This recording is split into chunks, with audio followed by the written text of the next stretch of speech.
सत्य असेल तेच दिसेल. विश्व हिंदू परिषद बजरंग दल अंतर्गत श्रीरामनवमी निमित्त होटगी रोडच्या वतीनं यंदा 21व्या वर्षाचा श्रीराम जन्मोत्सव अत्यंत मंगलमय वातावरणात साजरा करण्यात आला. विविध धार्मिक आणि सामाजिक उपक्रमांनी या उत्सवाची सांगता झाली. उत्सवाचा प्रारंभ 25 मार्च 2026 रोजी श्रीराम मूर्तीच्या प्राणप्रतिष्ठापनेनं झाला.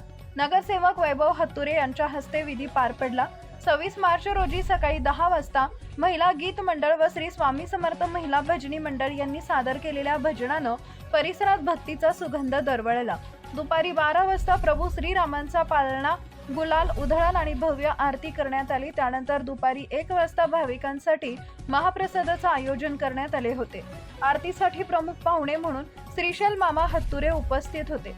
यावेळी विश्व हिंदू परिषदेचे जयदेव सुरवसे यांच्यासह शेकडो रामभक्त उपस्थित होते.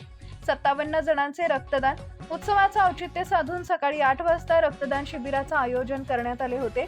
या शिबिरात 57 रक्तदात्यांनी उत्स्फूर्त सहभाग नोंदवून सामाजिक बांधिलकी जपली. कार्यक्रमाचा समारोप शिवज्ञा ढोल पथकाच्या वादनानं झाला. पथकानं सादर केलेल्या सुंदर वादनानं प्रभू श्रीरामांना मानवंदना देण्यात आली. या सोहळ्यासाठी उत्सव समितीचे अध्यक्ष ऋषिकेश ताटे, उपाध्यक्ष अप्पू कांबळे, कार्याध्यक्ष रामभाऊ मोरे, महेश पाटील, खजिनदार आनंद डांगे, गौरक्षक चंद्रशेखर पाटील, बजरंग दलाचे दीपक झळके, प्रथमेश कांबळे तसेच सिद्धिविनायक बहुउद्देशीय संस्थेचे अनिल अरवत व अवधूत तळबंदे यांनी विशेष परिश्रम घेतले. Subscribe now and press the bell icon. Never miss an update.